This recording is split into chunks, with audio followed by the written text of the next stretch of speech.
Recta final del programa, tengo algo que comunicaros, algo muy importante. Hoy es martes, bueno, pues pasado mañana, el día jueves, vamos a tener con nosotros un programa muy especial y alguien muy especial. Ellos son el padre y el abuelo de Marta del Castillo, Antonio del Castillo y Antonio Casanueva. Van a estar con nosotros aquí en Andalucía Debate para hablar de ese caso que se está juzgando, ese caso que nos duele a todos los andaluces y a todos los españoles. Porque queremos dar con la verdad en la medida de nuestras posibilidades y por lo menos dar voz a un padre y a un abuelo que seguramente tendrán muchas cosas que compartir con todos nosotros. Recordad, el próximo jueves, Antonio del Castillo, el padre de Marta del Castillo, y el abuelo de Marta, Antonio Casanueva. Eso será pasado mañana aquí en Andalucía Debate. Bueno, empezamos ya el último tema. Vamos a hablar, he dicho yo, jugando un poco a la ironía que Antonio siempre me gusta muchísimo cómo la emplea, de una novedad de la economía y del paro. Bueno, novedad lamentablemente poco, porque el paro ahí está, es el gran fantasma que nos arroja ahora mismo los últimos años de gobierno y de política económica en este país. Le dejamos a Almudena que nos sitúe el tema. Almudena, cuando quieras. En la recta final de nuestro programa de hoy hablamos de economía y de paro. Según datos del Eurostat, contradice los datos ofrecidos por el Centro de Investigaciones Sociológicas, conocido hace tan poco una semana, y eleva la tasa de paro a 5.200.000 personas. Además, estamos pendientes de si Bruselas impone una sanción económica a nuestro país por esta tasa elevada de paro. Pero vamos a ver en el siguiente reportaje, en este vídeo, todas las claves sobre la situación de la economía en España y en Andalucía. España sobrepasó hace 3 meses los 5 millones de parados y según las estimaciones de la Oficina Estadística de la Unión Europea, contaba en septiembre con 5.258.000 personas sin trabajo, es decir, 280.000 más que las que registra la encuesta de población activa. Según el INE, la tasa de paro rondaría el 21,8%, según Eurostat alcanza ya el 22,6% de la población activa. Por otra parte, y también en clave económica, el Servicio de Estudios del BBVA ha empeorado en 6 décimas la tasa de paro prevista para este año, del 20,9% hasta el 21,5%, y en más de un punto el estimado para el año que viene. Y es que los datos se publican a la vez que conocemos que España podría ser sancionada con una multa de hasta el 0,1% del PIB, alrededor de los 1.000 millones de euros, debido a su alto nivel de desempleo. Estas sanciones entran dentro de un nuevo paquete de gobernanza económica que pretende corregir los desequilibrios financieros y macroeconómicos de los países de la Unión Europea, bajo amenaza de fuertes sanciones. El alto nivel de desempleo persistente será uno de los criterios utilizados por Bruselas, que se ha creado para identificar en fase temprana posibles problemas y prevenir así futuras crisis de deuda.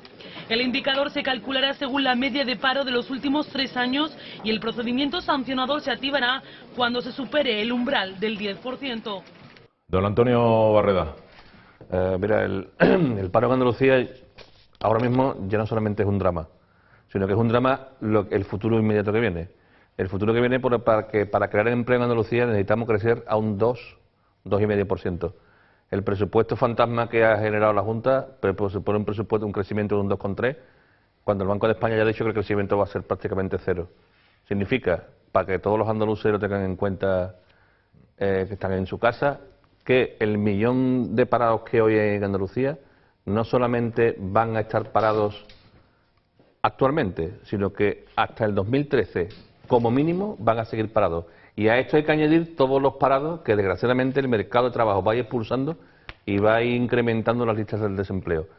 Ya os digo que el drama, cuando ya hay gente que empieza a agotar las prestaciones, cuando hay gente que tenía puestas sus soluciones en un cambio económico, en un cambio de gobierno, tienen la oportunidad el 20 de demostrarlo y tienen la posibilidad de que su futuro no sea tan negro como negro es actualmente. Pero es alarmante, Antonio, lo que acabas de decir, ¿eh? Estás hablando de las personas que están ahora mismo en casa. Desgraciadamente ese es el horizonte que tenemos hoy en día. Y no lo digo yo, lo están diciendo, por ejemplo, analistas económicos y financieros, que no es para poner en duda en ningún momento sus informes, son muy buenos, y están hablando que Andalucía, como mínimo hasta el 2013, no se va a generar el empleo. Es que ten en cuenta que tienes que partir de los datos que hay ahora mismo, y los datos que hay ahora mismo son los que son. Aquí en Andalucía ya hemos superado el 1.000.000 de desempleados, pero es que el problema no son el 1.000.000 de desempleados, es que el problema son la cantidad de desempleados que hay ya sin ningún tipo de prestación. 400.000. Sin ningún tipo de prestación. Hay 400.000 familias en el umbral de la pobreza, sí, en Andalucía. 400.000, casi 400.000, 380 y pico mil. Casi 400.000, es muy fuerte. Es que, mira, tengo aquí ahora, por ejemplo, el dato del tercer trimestre, que ha habido 44 familias y 175 empresas que se han declarado en quiebra en el tercer trimestre. Es que esa es la realidad. Y evidentemente el paro es un indicador económico también, es decir, porque no genera producción, genera gastos, lógicamente. Es decir, el sistema económico se desgasta con el paro, en vez de producir, que era algo, por cierto, de lo que intentaba ayer explicarle Rajoy a Rubalcaba en alguno de los momentos, cuando Rubalcaba pretendía que Rajoy sacara algo de este supuesto programa oculto y tal. Rajoy le intentaba explicar que el problema es que cualquier política dirigida a confirmar o mantener el paro es una política económica condenada al fracaso, que eso es lo que estamos viendo. Lo que hay que hacer es incentivar el empleo, no mantener el paro. Rafael. Bueno, el dato habla por sí solo, ¿no? 1 de cada 3 parados de la eurozona es español, y todos sabemos ya que 1 de cada 4 parados españoles es andaluz. Por lo tanto, la dimensión del problema ya se nos ha ido de las manos y poco más podemos añadir dialécticamente de este tema, porque desgraciadamente no hace falta ya ni explicarlo, porque todos tenemos un caso al lado de nosotros en el trabajo, en la familia. Pero Rafael, fíjate que nosotros como trabajadores pertenecientes a los medios de comunicación, tú en la prensa escrita como director del Diario de Cádiz y nosotros aquí en Metropolitan Andalucía, yo creo que tenemos la obligación, aunque suene a repetitivo, de hablar de la situación tan extrema por la que está atravesando nuestra comunidad. ¿Sabes? Que hay gente que nos puede atacar o nos puede tachar de dramáticos, de alarmistas, pero es que la realidad supera incluso los datos que damos a veces fríos. Yo creo que tenemos que ir un poco más allá, no solamente hablar y debatir, que eso, la verdad, a veces da la sensación de que estamos metidos en un bucle y siempre repetimos lo mismo. Yo creo que desde los medios de comunicación lo que tenemos que hacer es, desde nuestra responsabilidad, es exigir a los que nos gobiernan que se pongan de acuerdo para acabar con el problema del paro, igual que se han puesto de acuerdo para acabar, después de muchísimos años de tirarse los trastos a la cabeza, con un problema tan grave como el terrorismo, que ya afortunadamente no ocupa los primeros puestos en la lista de los problemas de los españoles.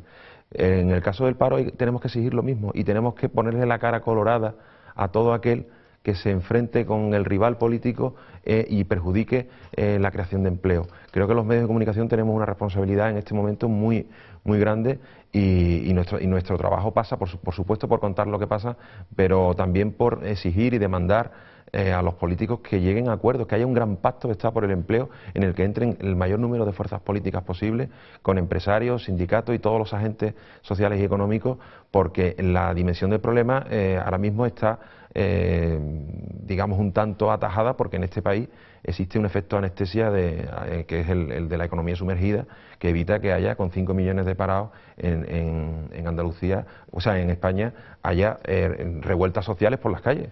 Que es lo que ocurriría si no existiese ese efecto anestesia que digo, que es el de la economía sumergida. Pero es que la cosa va a más, y los últimos estudios, creo que hoy ha salido, o ayer, el del BBVA, hablan de que tampoco en el comienzo de 2012 vamos a seguir creando riqueza, por lo tanto, creciendo para poder crear empleo. Por lo tanto, creo que el nuevo gobierno, la primera patata caliente que se encuentra es la herencia que le deja el gobierno socialista.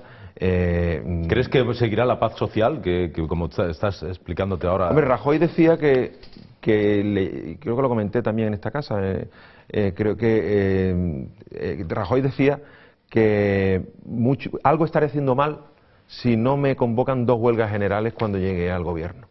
Es decir, él va a tener que tomar medidas drásticas, medidas dolorosas y medidas que cambien de una vez por todas digamos la deriva a la que vamos ahora mismo. Eso. Pero las huelgas no llegarían tarde, no deberían de haberse convocado hace ya tiempo. Bueno, ese es otro tema. Ese es otro tema, porque evidentemente el Partido Socialista ha sido muy hábil en el gobierno de cara con los sindicatos, los ha atemperado en la calle, todos sabemos cómo, pues a través de favores, a través de todo tipo de prebendas que los sindicatos les han ayudado mucho, pues a aplacar a sus huestes para que no tomen la calle, ¿no? Cuando años atrás, con situaciones muchísimo menos graves, pues cualquier tontería teníamos una manifestación. También es cierto que el ciudadano está ya un poco hasta las narices de echarse a la calle, de perder días de trabajo, de perder parte de su sueldo en una huelga para que luego no se arregle nada. Y en eso, como hablábamos antes de Internet, de las campañas electorales y de otros temas, y del turismo, también hemos cambiado en eso. Es decir, ya la gente, para echarse a la calle, tienen que ser cosas muy graves y que realmente vea que hay un beneficio, porque tirarte a la calle, porque te lo hizo un sindicato, hombre, a lo mejor antes colaba, pero ya la gente empieza a ser un poquito más mayorcita. Cuesta más movilizar a la gente. Sí, bueno, ¿no? pero Rafael, cuesta una barbaridad movilizar a la gente. Incluso yo recuerdo la última huelga que se convocó en la función pública porque se redujo un 5%, costó la misma vida que la gente que te metía la mano en el bolsillo, fuera con una huelga. O sea, que aquí la capacidad de erosión de la credibilidad sindical en España va en parangón con el desgaste que ha sufrido la clase política durante todos estos años. Va en paralelo. O sea, el sindicato dentro de la estructura tendrá mucha fuerza, pero cuando llega a las empresas, esa fuerza se diluye. El delegado sindical no puede ser un transmisor de lo que te dicen desde arriba, sino que tiene que recoger las propuestas de los trabajadores y llevarlas hacia arriba. Como aquí ya el sistema ya es piramidal, directamente el que está en la mesa negocia sin contar con los que están detrás, nos encontramos con una situación de una falta de credibilidad absoluta de los sindicatos con los trabajadores, las empresas y los comités de empresa. Juan Carlos. No, yo lo que quería comentar es que posiblemente, y además razonablemente, el ciudadano esté agotado ya de manifestaciones, huelgas y protestas callejeras, entre otras cosas porque si fuera yo mismo, lo que estaría es tan extraordinariamente decepcionado con este gobierno que comprendería la inutilidad de cualquier expresión de estas características, más allá de la que pueda desarrollar el próximo 20 de noviembre para, en mi caso concreto, cambiar el gobierno, porque desde luego con este gobierno sé que no vamos a ninguna parte, lo sé a ciencia cierta. Distintos serán los profesionales de las huelgas y de las manifestaciones, que de hecho tú antes señalabas que si se debían de haber hecho antes, Agustín. Decía, bueno, se están haciendo antes del cambio de gobierno. Lo que pasa es que se están haciendo antes como huelgas y manifestaciones preventivas y se están haciendo en comunidades autónomas gobernadas por el Partido Popular. Concretamente cito Madrid, sí. Madrid, donde es evidente que lo que es, al margen de que podamos discutir lo adecuado o inadecuado de expresiones que se han dicho públicamente por parte de políticos, gobernantes o sindicalistas. Es decir, el meollo de la cuestión no explica ni justifica la que se ha montado en Madrid, porque entre otras cosas, más que eso se está haciendo en Andalucía y no se ha montado la mundial. O sea que, por tanto, algo distinto habrá. Y a mí la impresión que me da es que es una huelga de carácter, y manifestaciones de carácter político, de componente fuertemente político y preventivas. Guillermo. Yo no quiero pensar que nos hayamos convertido en indolentes. Desde el punto de vista de que ya prácticamente nos hayamos acostumbrado a escuchar en los informativos, en los medios de comunicación, que la cifra del paro aumenta, que el umbral de la pobreza cada vez alcanza a un mayor número de personas, que esto es un caballo desbocado que corre sin ningún tipo de freno y que no hay forma de pararlo. No quiero pensar eso.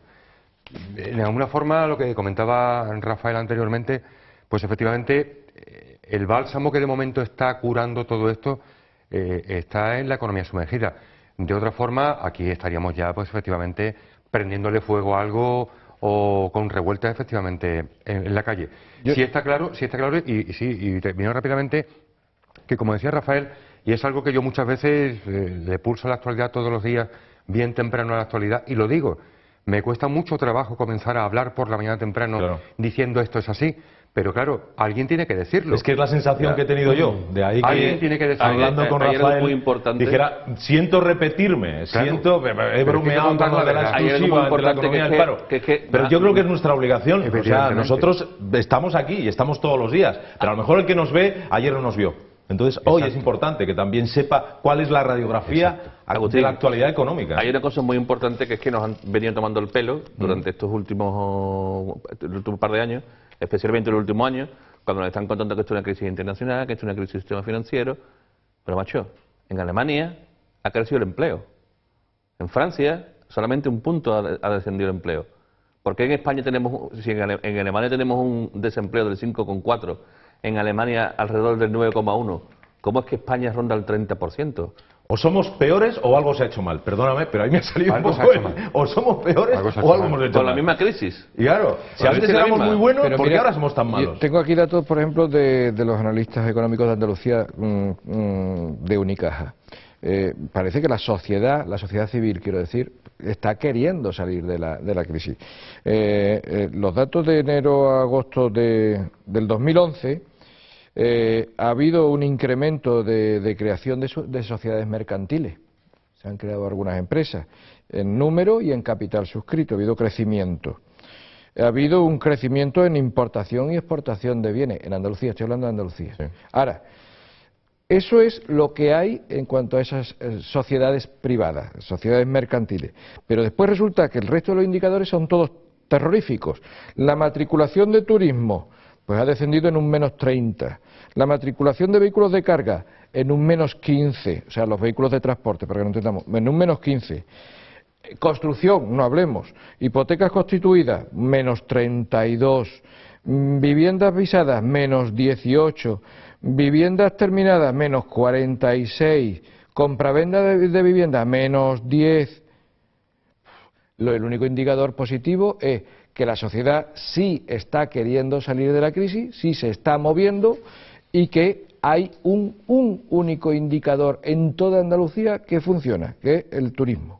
El único. La sociedad se mueve porque no nos queda más remedio. No hay crédito. O sea, biológicamente hemos sido creados para respirar. Quiero decir que nos intentamos buscar la vida. Yo tengo amigos todavía que están intentando montar empresas. Pero no hay crédito. Hay gente, claro. No hay crédito. Al no haber crédito no hay motor que engrase la economía. Ajá. Tú ves a un banco a pedir un crédito.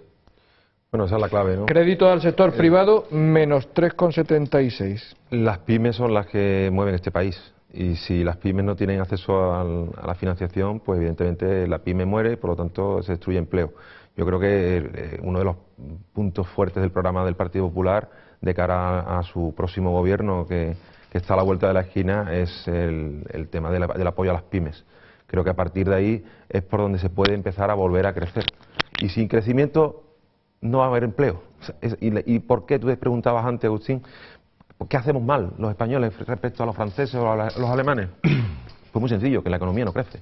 Nosotros no somos capaces de ser competitivos y no somos capaces de hacer crecer nuestra economía. A partir de ahí ya lo tienes todo y todo es una caída en barrena. Por lo tanto, yo creo que el primer minuto que debe emplear el próximo presidente del gobierno de este país es sin duda el sentarse con la banca, sentarse con los empresarios, con los pequeños y los grandes empresarios de este país y entre todos pues llegar a un acuerdo para que se vuelva a crear empleo. Parece que lo que estoy diciendo es una perogrullada, pero no lo es. O sea, no es tan fácil, evidentemente, porque si no ya lo hubieran hecho otros. Lo que está claro es que el peso del sector público en este país ha sido muy importante y eso también tiene que cambiar, porque lo que de nada serviría es que volviésemos otra vez a la senda de la creación de empleo, pero al mismo tiempo el sector público no se adelgace.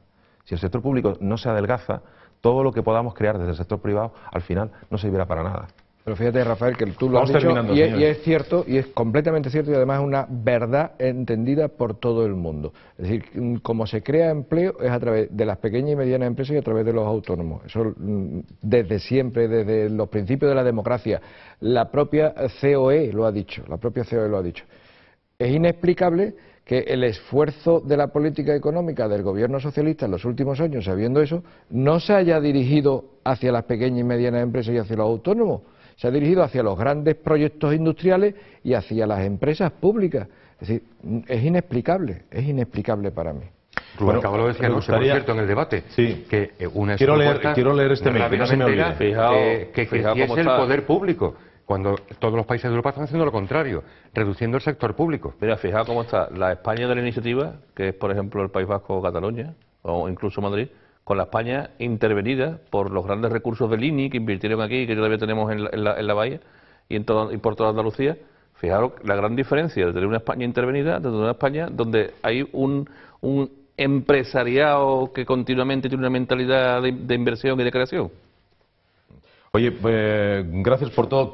Vamos a ver, pasado mañana, antes de nada, quiero recordaros que va a estar aquí con nosotros el padre de Marta del Castillo, Antonio del Castillo. Va a estar con nosotros aquí en Andalucía Debate. Por favor, yo quiero que estéis ahí, que lo veáis, que nos sigáis, porque lo que tiene que decir es muy interesante, nos interesa absolutamente a todos, en este trágico caso que nos tiene, pues yo creo que arrebatados el sentido, ¿no? A todos los españoles y a todos los andaluces, por la cantidad de cosas que está sufriendo esta familia. Antonio del Castillo va a estar, también el abuelo de Marta del Castillo, que se llama Antonio Casanueva. Eso será pasado mañana, el jueves. Pero no os perdáis el programa. No quisiera irme sin saludar a JL. Soy Juan, me dice Agustín, enhorabuena por el programa. Soy Juan, más conocido por Juan L., vivo en Fuengirola. Y en el programa del lunes uno de los contertulios dijo algo sobre el sistema electoral. Yo pienso que los españoles demostrarían nuestra mayor edad democrática cuando votemos a una candidatura de un partido encabezado por un líder y una vez terminadas las elecciones por un gobierno y tenga un plazo de 4 años con un límite de mandato. 8 o 12 años como máximos, que dice cosas muy interesantes. Y dejémonos, que lo decías tú, Rafael, dejémonos de izquierda o derechas, ni rojos ni azules. Dejar a los muertos que descansen en paz, no olvidar la historia nunca, sin dejar que nadie la manipule a su conveniencia. Hay que caminar hacia adelante, sin olvidar el pasado. Esto debe servir como ejemplo para no caer nuevamente en lo criticable y abominable. Yo no conocí la guerra civil y, sin embargo, me avergüenzo de ella. Para mí no hubo ni vencidos ni ganadores. Perdió España y todos los españoles. Y es mucho más vergonzoso aún que 70 años después haya quien todavía lo utiliza para ganar unas elecciones o mantener cargos políticos. Me gustaría ver un programa sobre las reformas necesarias en España. Creo que sería muy interesante. Saludos y nuevamente mi enhorabuena. Gracias, Juan L. Estamos de acuerdo. Totalmente de acuerdo. Mañana más. Esto es Andalucía Debate. Cuidaos mucho, Andalucía. Hasta mañana.